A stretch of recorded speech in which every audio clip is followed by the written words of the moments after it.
Je n'étais pas censé rentrer ce soir-là. Après 10 ans à travailler à l'étranger, je suis retourné en Provence discrètement, voulant surprendre ma mère, cette femme pour qui j'avais acheté cette maison, cette femme que j'avais promis de toujours protéger. J'imaginais son sourire, la porte qui s'ouvre, ses bras m'enveloppant dans une étreinte chaleureuse. Mais au moment où j'ai posé le pied sur le perron, quelque chose ne tournait pas rond. Des voitures neuves que je ne reconnaissais pas étaient garées dans l'allée. Une caméra de sécurité clignotait au-dessus de la porte, un dispositif que je n'avais jamais installé. Et quand j'ai sonné, c'est une inconnue qui a ouvert. Pas ma mère. Pas même quelqu'un qui semblait avoir sa place ici. Puis je l'ai entendu. Une voix douce et tremblante que je connaissais mieux que la mienne. Suivie par quelqu'un qui lui parlait comme si elle était inférieure. Et quand elle est enfin apparue, les yeux baissés, le tablier taché, les mains tremblantes, j'ai réalisé la vérité qui m'a brisé. Ma mère ne vivait plus chez elle. Elle y servait. Ce soir-là, j'ai juré de lui obtenir justice. Le taxi ralentissait alors que nous tournions dans la vieille rue bordée de platanes où je faisais du vélo chaque été. J'ai appuyé mon front contre la vitre, essayant de calmer le mélange d'excitation et de nervosité qui tourbillonnait dans mon estomac. 10 ans à l'étranger, 10 ans à souder des coques de navires sur les chantiers humides de Singapour, économisant chaque centime pour que maman puisse vivre confortablement. Chaque appel, chaque message, chaque photo de son sourire m'avait fait tenir les jours les plus durs. J'avais imaginé ce moment 1000 fois. Maman debout dans l'encadrement de la porte, les mains sur la bouche, s'écriant « Manon, mon bébé ». Moi lâchant mes sacs et la serrant si fort qu'elle se plaindrait que je lui broie les os. Mais quand le taxi s'est arrêté, mon sourire s'est effacé. La maison semblait différente. La clôture blanche que j'avais payée pour faire repeindre l'année dernière était écaillée et terne. Le parterre de fleurs, autrefois rempli des lys adorés de maman, n'était plus que de la terre sèche. Un SUV de luxe que je n'avais jamais vu auparavant était garé juste devant l'entrée. Et les rideaux du salon étaient différents. Trop moderne, trop cher, trop pas elle. Ma poitrine s'est serrée. Maman doit être en train de redécorer, ai-je chuchoté pour moi-même, bien que je n'y crois pas vraiment. J'ai tiré ma valise le long de l'allée, remarquant des éraflures sur les marches, comme si des meubles avaient été traînés négligemment dessus. Juste avant d'atteindre la porte, autre chose a attiré mon attention, une caméra de surveillance clignotant en rouge au-dessus du porche. Maman était terrifiée par la technologie. Elle avait pleuré une fois parce qu'elle pensait avoir cassé le micro-ondes en appuyant 2 fois sur le bouton du pop-corn. Il n'y avait aucun univers où elle installait un système de surveillance d'elle-même. Mon rythme cardiaque s'est accéléré. Pourtant, j'ai sonné. Ce n'était pas maman qui a répondu. La porte s'est ouverte pour révéler une femme d'une trentaine d'années portant un legging de marque et tenant un café crème comme si elle habitait là. Elle avait l'air confuse. Non. Surprise en me voyant. Oui. Je peux vous aider, a-t-elle demandé d'un ton sec. J'ai forcé un sourire poli. Je cherche ma mère, Bernadette Mercier. Derrière la femme, un homme est apparu, grand, les bras croisés, les yeux plissés vers moi comme si j'étais une intruse. Et puis, faiblement, depuis l'intérieur de la maison, je l'ai entendu. Une petite voix fatiguée que je reconnaîtrais n'importe où. Quelqu'un est à la porte? C'était ma mère, mais pas la mère dont je me souvenais. La femme devant moi s'est raidie. L'homme lui a lancé un regard d'avertissement. Mon estomac s'est noué. Quelque chose n'allait vraiment, vraiment pas, maman, ai-je crié, m'avançant par instinct. Mais la femme à la porte, Solène, comme je l'apprendrai bientôt, m'a rapidement bloqué avec un sourire rigide et artificiel. Elle est occupée en ce moment, a-t-elle dit, la voix mielleuse mais les yeux perçants. Occupée? Ma mère ne s'occupait pas d'autre chose quand sa fille rentrait à la maison après 10 ans. Je l'ai doucement repoussée avant qu'elle ne puisse m'arrêter. L'homme, Thibaut, a bougé comme pour me bloquer aussi, mais il a hésité, jetant un coup d'œil vers le couloir, et cette hésitation m'a tout dit. Quelque chose dans cette maison n'était pas fait pour que je le voie. Maman, ai-je appelé plus fort cette fois.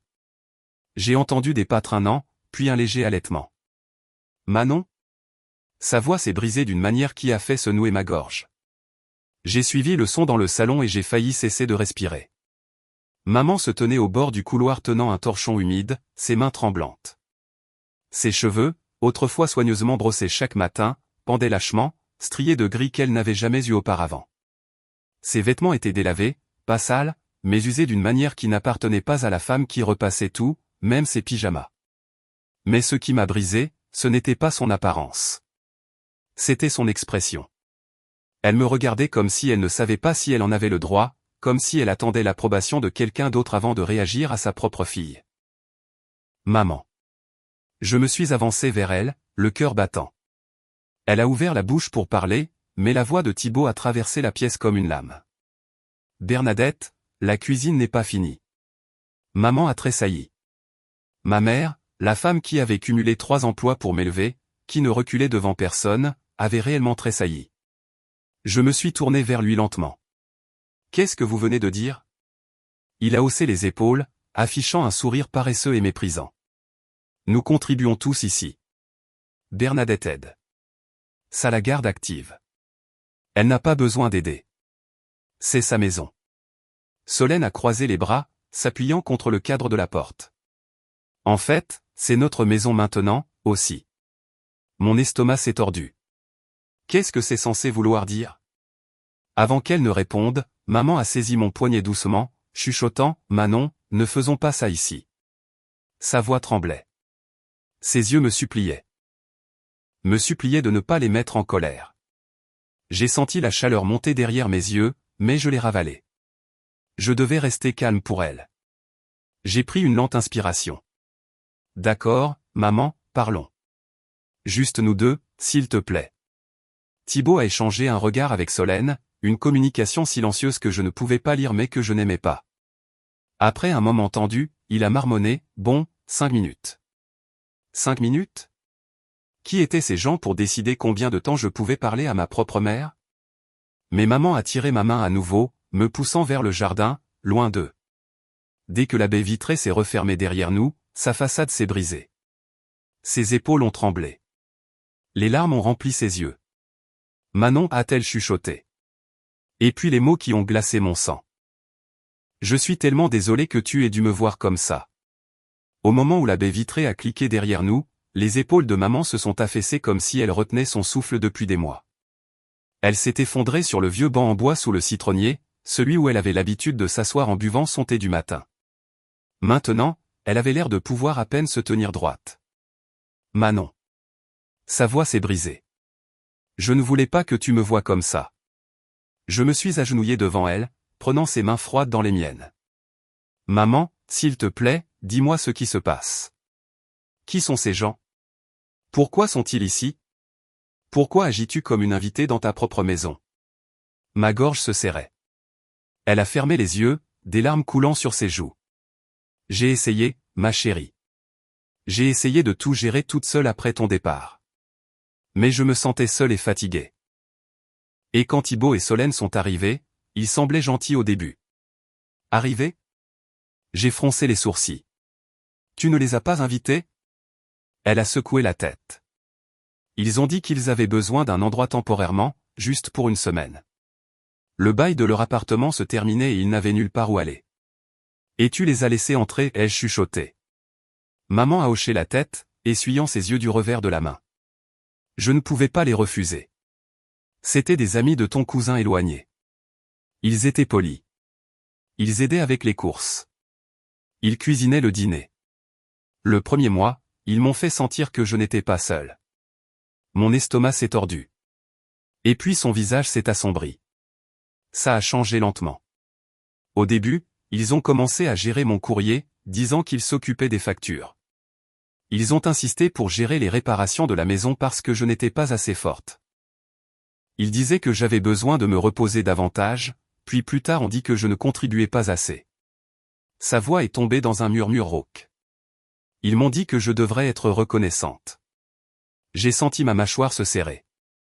Reconnaissante de quoi? De me tenir compagnie. Elle a inspiré de manière saccadée. Ils ont dit que j'avais besoin de rester active, alors ils m'ont demandé d'aider avec de petites corvées. Puis plus.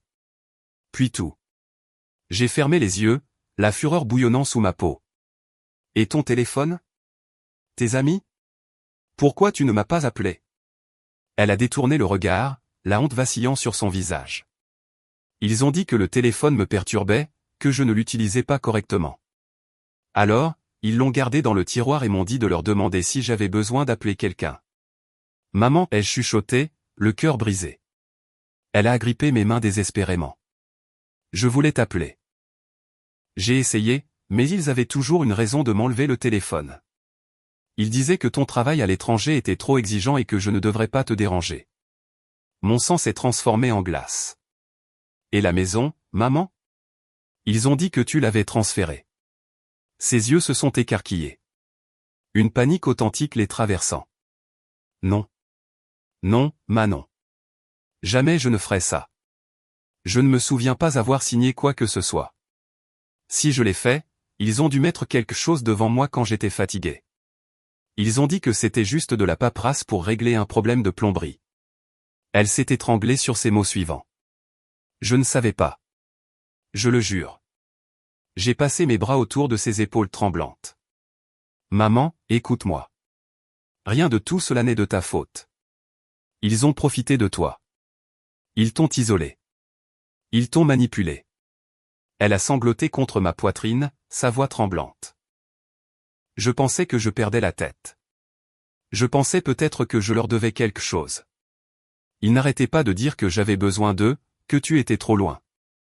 Je me suis reculé, levant doucement son menton pour qu'elle puisse voir la vérité dans mes yeux.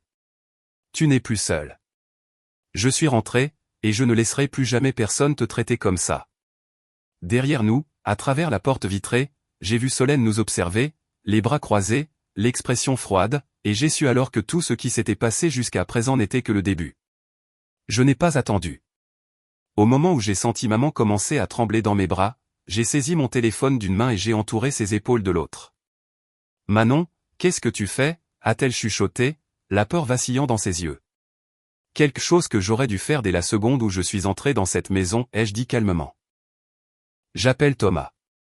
Thomas Leroux, mon meilleur ami du lycée, maintenant avocat spécialisé en droit de la famille et protection des majeurs à Marseille. Maman s'est raidie. Non, n'implique pas d'avocat. Ils vont s'énerver. Je l'ai regardé droit dans les yeux. C'est justement le but. Je me suis éloigné de la porte vitrée pour que Thibaut et Solène ne puissent pas entendre et j'ai lancé l'appel. Thomas a décroché à la deuxième sonnerie. Manon? Tout va bien? Non, ai-je dit. Ma voix s'est brisée avec un mélange de fureur et d'incrédulité. J'ai besoin de toi chez ma mère maintenant. Thomas n'a pas posé de questions. Quand dois-je venir? Immédiatement. Je suis en route. Quand j'ai raccroché, maman a agrippé mon bras anxieusement. Manon, je ne veux pas d'ennuis. Maman, les ennuis existent déjà, ai-je dit doucement. Je suis juste en train d'allumer la lumière pour qu'on puisse les voir. Avant qu'elle ne puisse répondre, la porte coulissante s'est ouverte derrière nous. Solène est sortie, les bras croisés, sa posture rayonnant d'une fausse confiance. Les 5 minutes sont écoulées, a-t-elle dit. Bernadette doit retourner à la cuisine. Je me suis tourné lentement. Son nom est maman, et elle n'a rien à faire pour toi. Thibaut est apparu derrière elle, la mâchoire serrée. Ce n'est plus ta place ici, Manon. Tu es parti. C'est nous qui l'avons aidé. J'ai ri. Je n'ai pas pu m'en empêcher. Aider? Tu veux dire l'isoler? La contrôler? Lui faire tout le travail? Il s'est rédimé à forcer un sourire narquois. Attention à tes accusations. Fais très attention. Je me suis approché. Je ne fais que commencer. Solène a soufflé. Écoute, si Bernadette veut que nous soyons ici, alors. Le veut-elle? J'ai coupé sèchement. Le veut-elle vraiment ici, ou l'avez-vous simplement convaincu qu'elle n'avait pas le choix? Leurs yeux ont vacillé juste assez pour que je voie la vérité. Maman a tiré doucement sur ma manche. Manon, rentrons à l'intérieur, s'il te plaît. Non, maman, ai-je chuchoté. On ne rentre pas là-dedans. La voix de Thibaut s'est aiguisée. Tu ne peux l'emmener nulle part. Elle habite ici. J'ai souri froidement. Plus pour longtemps. Juste à ce moment-là, une berline grise s'est arrêtée devant la maison. Thomas est sorti, portant un costume bleu marine, sa mallette dans une main, ses lunettes de soleil dans l'autre. Il avait l'air du genre d'homme qui ne perdait pas ses procès et du genre d'homme que Thibaut détesterait rencontrer. Solène a marmonné, c'est qui ça? Thomas s'est approché calmement. Bonjour. Je suis maître Thomas Leroux. Je suis ici pour parler avec mes clientes. Thibaut a bafouillé. Vous êtes quoi? Thomas lui a adressé un sourire poli et tranchant. Manon et Madame Mercier ont retenu mes services. Avec effet immédiat. L'expression de Solène s'est fissurée. Vous ne pouvez pas juste légalement. Thomas l'a interrompu. Je le peux absolument. Il s'est tourné vers maman. Madame Mercier, avec votre permission, j'aimerais examiner tous les documents que Thibaut ou Solène vous ont fait signer. Sa voix tremblait. Je ne me souviens pas de ce que j'ai signé. C'est tout ce que j'avais besoin d'entendre, a répondu doucement Thomas. Manon, sortons ta mère d'ici maintenant. Thibaut s'est avancé. Vous ne pouvez pas l'emmener. Thomas a levé la main. Tenter de l'empêcher de partir est considéré comme de l'intimidation sur une personne vulnérable. Je vous suggère fortement de vous écarter. Thibaut s'est figé. Solène a pâli. Et juste comme ça, le pouvoir a basculé. Maman a glissé sa main dans la mienne. Manon, est-ce qu'on sera en sécurité? J'ai serré sa main. Maman, tu es en sécurité maintenant. Je te le promets. Nous sommes sortis par le portail calmement, fermement, laissant Thibaut et Solène sur le perron, leur confiance fabriquée s'effondrant sous mes yeux. Pour la première fois depuis mon arrivée, j'ai senti une étincelle de contrôle revenir dans ma poitrine. Ce n'était pas fini. Ce n'était que le début. Thomas nous a conduits directement à son cabinet, un vieux bâtiment en pierre donnant sur le vieux port. Maman était assise sur la banquette arrière, silencieuse, serrant son sac à main comme si c'était la seule chose qui lui restait au monde. Elle avait l'air si petite. Trop petite pour quelqu'un qui portait autrefois toute notre vie sur son dos. Quand nous avons atteint le bureau de Thomas, il l'a guidé doucement à l'intérieur. Madame Mercier, asseyez-vous, je vous en prie. Nous allons examiner cela étape par étape. Maman a hoché la tête nerveusement. Thomas, je ne veux pas que quelqu'un soit blessé. Thomas lui a offert un sourire doux. Nous ne blessons personne. Nous découvrons la vérité. Il a tiré un bloc-notes vers lui. Permettez-moi de vous poser quelques questions, d'accord? Maman a pris une respiration tremblante. Oh, d'accord. Thomas a fait cliquer son stylo. Premièrement, avez-vous déjà donné à Thibaut ou Solène la permission de gérer votre courrier, vos factures ou vos comptes bancaires? Non, a chuchoté maman. Il disait que je ne gérais pas bien les choses. Il disait qu'ils avaient besoin d'aider. Thomas a écrit rapidement. Vous ont-ils déjà expliqué ce que vous signez? Elle a secoué la tête. Il disait toujours que c'était de petites choses. Une facture de réparation, une livraison de colis, un formulaire pour la mairie. Parfois, il mettait les papiers devant moi quand j'étais fatigué. Il disait que je devais signer tout de suite. Mon cœur s'est serré. Thomas a continué. Et vous ne vous souvenez pas avoir signé quoi que ce soit concernant le transfert de la maison? Non, jamais. Je ne donnerai jamais la maison de Manon. J'ai avalé la boule dans ma gorge. Thomas s'est tourné vers moi. Manon, as-tu accès aux titres de propriété originaux? Dans mes emails. Le titre devrait toujours être au nom de maman. Envoie-le-moi. Je l'ai transféré immédiatement. Thomas a tapoté sur son clavier, comparant les documents. En quelques secondes, ses sourcils se sont levés. Le voilà. Le transfert enregistré il y a 2 mois. Maman a halté doucement. 2 mois. Je me suis penché plus près de l'écran. Thomas, cette signature ne ressemble en rien à la sienne. Il a hoché la tête. Et le cachet du notaire provient d'un office qui a déjà été signalé pour des irrégularités. Il a regardé maman avec bienveillance. Madame Mercier, je suis presque certain que c'est un faux. Les yeux de maman se sont remplis de larmes. Thomas, est-ce que j'ai des ennuis? Il a secoué la tête. Non, eux en ont. Thomas s'est levé, saisissant une pile de formulaires. Nous devons construire une chronologie complète. Manon, j'aurai besoin que tu documentes tout, ce que tu as vu, ce que ta mère a dit, même tes impressions. Tout peut t'aider. Je peux faire ça. Et nous aurons besoin de témoignages de voisins. S'ils ont vu une quelconque exploitation, ce sera crucial. J'ai hoché la tête à nouveau. J'irai dans le quartier demain. Juste à ce moment-là, l'assistante de Thomas a frappé et est entrée. Maître, je pense que vous devez voir ça. Elle lui a tendu une enveloppe. L'adresse de retour m'a donné la chair de poule. C'était la banque de maman. Thomas l'a ouverte, ses yeux parcourant rapidement le document. Puis il s'est figé. Manon, a-t-il dit prudemment. Le compte d'épargne de ta mère a été vidé. Le souffle de maman s'est coupé. Quoi? Non, c'est impossible. Je dépense à peine. C'est pourquoi, a dit Thomas d'un ton sombre, ces transactions ressortent. De gros achats, des retraits fréquents aux distributeurs, des charges dans des magasins de luxe, tout cela au cours de la dernière année. J'ai senti la chaleur se répandre sur mon visage, une rage si aiguë qu'elle semblait presque froide. Thibaut et Solène, ai-je chuchoté. Ils ont volé son argent. Thomas a hoché la tête lentement. Et il y a plus. Regarde. Il a glissé les relevés vers moi. Une ligne se répétait encore et encore. Autorisation, T. Munier. Thibaut Munier. Maman a couvert son visage. Oh, mon Dieu. Manon, comment ai-je pu laisser cela arriver? Je me suis agenouillé à côté d'elle. Maman, arrête. Ce n'est pas de ta faute. Ils t'ont isolé, manipulé. C'est sur eux. Thomas a mis les papiers de côté et a croisé les mains. Nous avons plus qu'assez pour ouvrir une enquête complète, abus de faiblesse, faux et usage de faux, vol, coercition.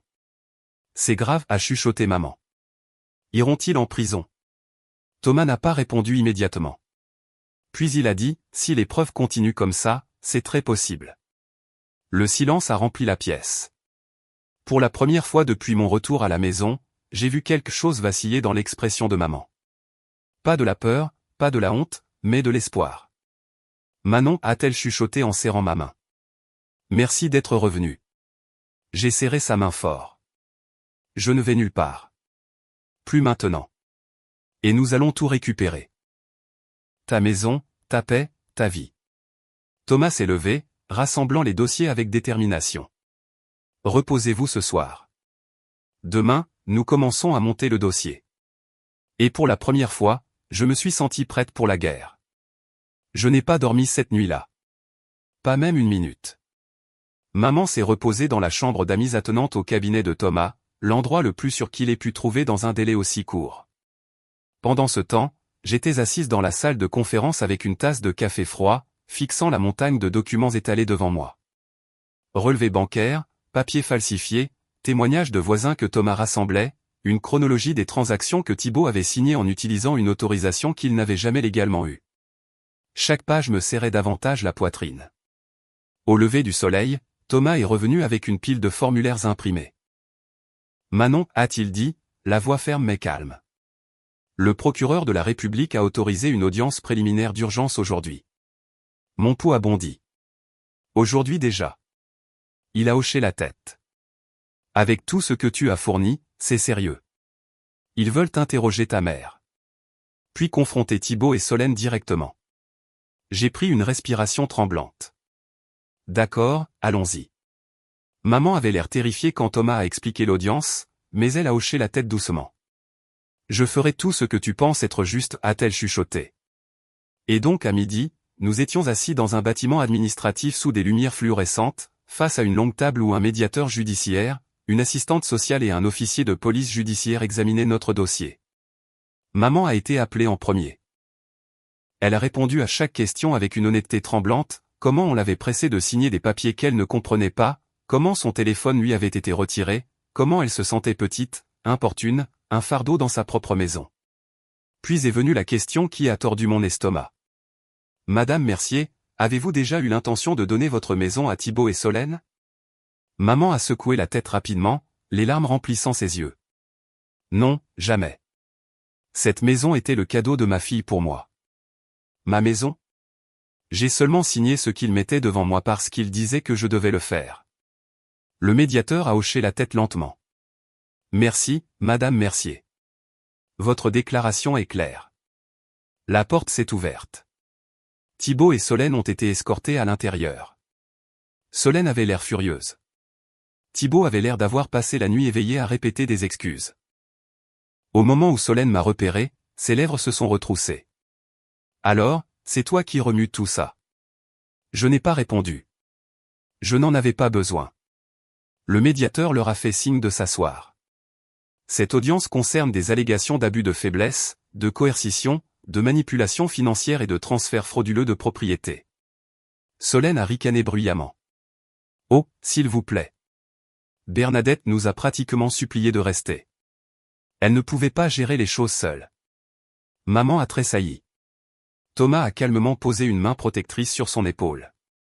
Thibaut s'est raclé la gorge. Nous ne l'avons forcée à rien faire. Elle aidait parce qu'elle le voulait. Le médiateur l'a coupé.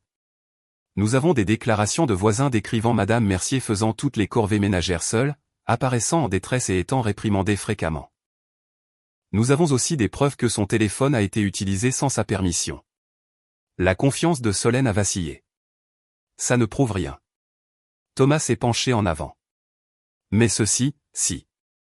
Il a glissé le faux transfert de propriété sur la table. Voici le soi-disant transfert de propriété. Non seulement Madame Mercier nie l'avoir signé, mais un graphologue a signalé des incohérences. Et votre notaire choisi, a ajouté Thomas avec un sourire froid, fait actuellement l'objet d'une enquête nationale. Le visage de Thibaut s'est vidé de sa couleur. Ce n'est pas notre faute. Le notaire a dû. Et les retraits bancaires, a continué Thomas. Les milliers d'euros siphonnés des économies de Madame Mercier. Tous autorisés par vous, Thibaut. Comment expliquez-vous cela? Thibaut a ouvert la bouche, mais rien n'en est sorti. L'officier s'est tourné vers Solène. Et les achats dans les boutiques de luxe, les bijoux, les meubles. Ceux-ci ont été faits en utilisant les fonds de Madame Mercier. Solène a craqué. Eh bien, elle n'avait pas besoin de cet argent, elle ne l'utilisait pas. Ma mâchoire s'est serrée. Maman a couvert sa bouche sous le choc. Le médiateur a fermé le dossier. Nous en avons assez entendu. Sur la base du témoignage de Madame Mercier et des preuves présentées, nous déterminons qu'il existe des preuves substantielles d'exploitation et de transfert de propriété frauduleux. Solène a bondi de sa chaise. Vous ne pouvez pas nous enlever la maison. Le médiateur n'a même pas scié.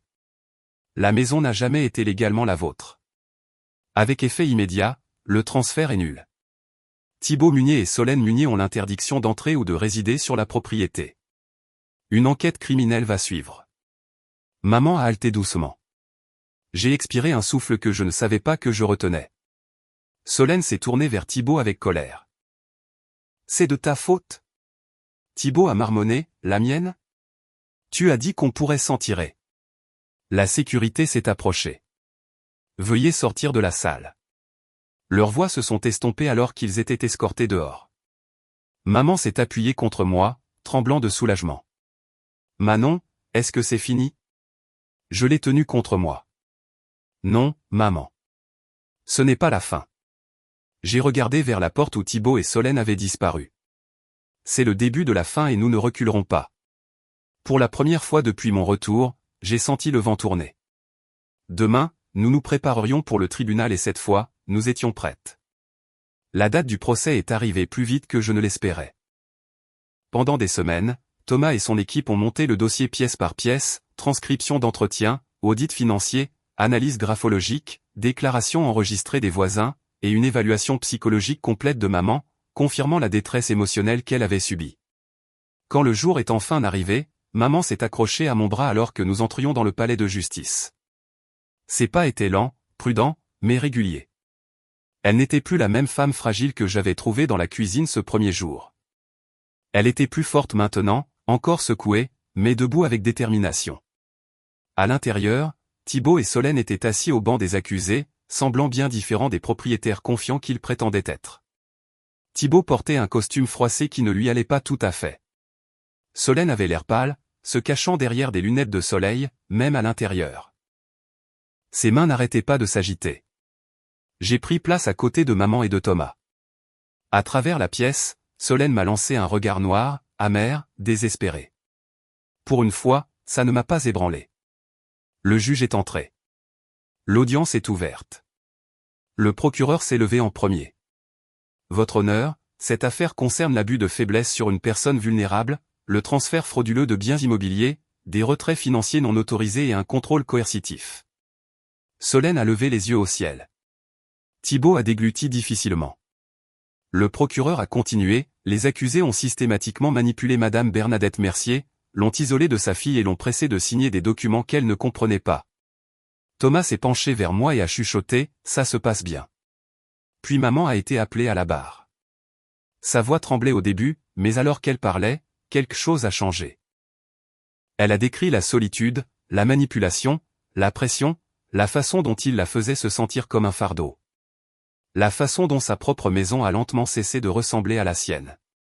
Elle n'a jamais élevé la voix, jamais exagéré. Son honnêteté calme était plus puissante que tout. À un moment donné, le procureur a demandé, « Madame Mercier, pourquoi n'avez-vous pas contacté votre fille ?» Maman a dégluti. Il trouvait toujours un moyen de prendre mon téléphone. Je pensais que je causerais des problèmes et ils m'ont dit que Manon était trop occupée pour s'en soucier. J'ai fermé les yeux, luttant contre les larmes. Puis vint le tour de Thibault et Solène. L'avocat de Thibault a essayé de les peindre comme des aides-soignants débordés, mais chaque excuse s'effondrait sous le contre-interrogatoire. Solène a prétendu que maman aimait aider jusqu'à ce que Thomas produise un clip vidéo que M. Costa avait capturé d'elle parlant sèchement à maman pendant qu'elle nettoyait la terrasse. Solène s'est figée. La salle d'audience a murmuré. Thibault a insisté sur le fait que maman avait volontairement transféré la maison jusqu'à ce que l'expert en écriture déclare que la signature sur le transfert de titre était hautement incohérente avec son écriture naturelle. Le coup de grâce est venu quand l'enquêteur bancaire a témoigné que tous les retraits avaient été tracés vers les achats personnels de Thibault, et non des dépenses ménagères. Le visage de Thibault est devenu livide. Quand toutes les preuves ont été présentées, le juge a pris un long moment pour examiner les notes. Puis elle a parlé clairement, fermement. Les accusés ont exploité une personne vulnérable pour leur gain personnel. Le transfert de propriété est par la présente nulle et non avenue. Les accusés sont condamnés à rembourser tous les fonds détournés et ont l'interdiction de contacter Madame Mercier ou d'approcher de sa résidence.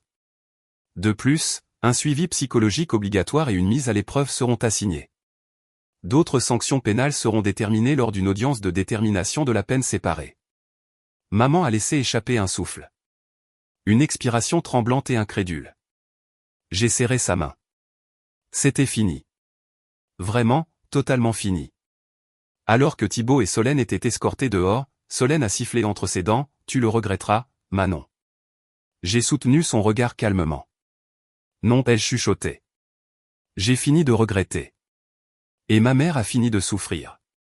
À l'extérieur du tribunal, la lumière du soleil réchauffait le visage de maman.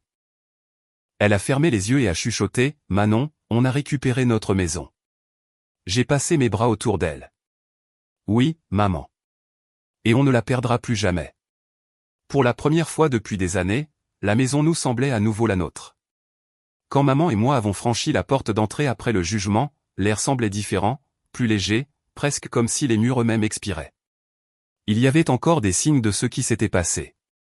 Des meubles qui n'étaient pas les siens, des rideaux qu'elle n'avait jamais choisis et un réfrigérateur rempli de nourriture qu'elle n'aimait même pas. Mais au moment où elle est entrée dans le salon, quelque chose de chaleureux a vacillé dans ses yeux. Manon, j'ai l'impression de pouvoir respirer à nouveau. J'ai souri. On va faire en sorte que tu te sentes chez toi, maman. Je te le promets. Et nous l'avons fait. Au cours des semaines suivantes, j'ai pris des congés, plus de temps que je n'en avais pris en 10 ans. Nous avons nettoyé la maison ensemble, pièce par pièce. J'ai laissé maman tout choisir. De nouveaux rideaux, de la nouvelle vaisselle, même la couleur de la porte d'entrée. Elle a choisi le jaune. C'est la couleur du soleil, m'a-t-elle dit avec un sourire. La maison a besoin de soleil à nouveau.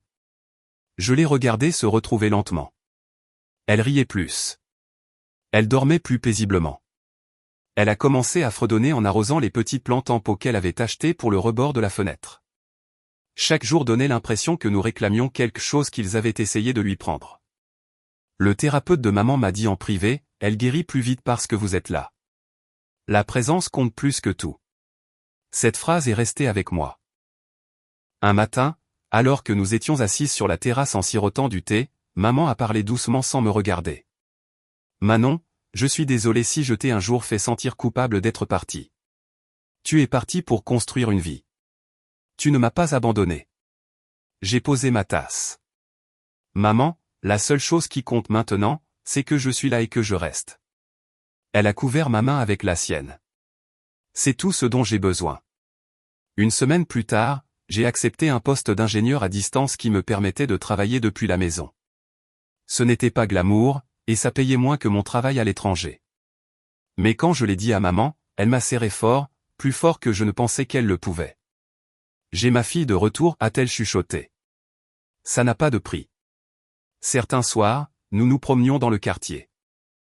Les voisins qui avaient autrefois senti que quelque chose n'allait pas nous saluaient maintenant avec une chaleur authentique. Madame Dupuis a apporté des biscuits faits maison. Monsieur Costa a insisté pour réparer notre lumière de Porsche gratuitement tant que Bernadette promettait de continuer à sourire, et elle l'a fait. La femme qui traînait autrefois ses pieds dans cette maison comme une ombre bougeait maintenant avec détermination à nouveau. Elle cuisinait ses plats préférés. Elle organisait ses recettes. Elle parlait de repeindre sa chambre en lavande au printemps. Un soir, alors que je l'abordais, elle a dit quelque chose que je n'oublierai jamais. Manon, merci de m'avoir sauvé. J'ai secoué la tête, écartant une mèche de cheveux de son front. Non, maman, tu t'es sauvée toi-même. Tu avais juste besoin de quelqu'un pour se tenir à tes côtés. Elle a souri, les yeux doux. Ce quelqu'un, c'était toi. Quand j'ai marché vers ma chambre, la maison semblait chaude, vivante, et pour la première fois depuis mon retour, j'ai senti un sentiment de calme m'envahir. Ce n'était pas la fin de notre histoire. C'était le début d'une nouvelle. Une que je ne prendrai plus jamais pour acquise. Parce que la justice ne nous a pas seulement rendu la maison. Elle me l'a rendue, elle. Et elle m'a rendu à l'endroit où j'aurais dû être depuis le début.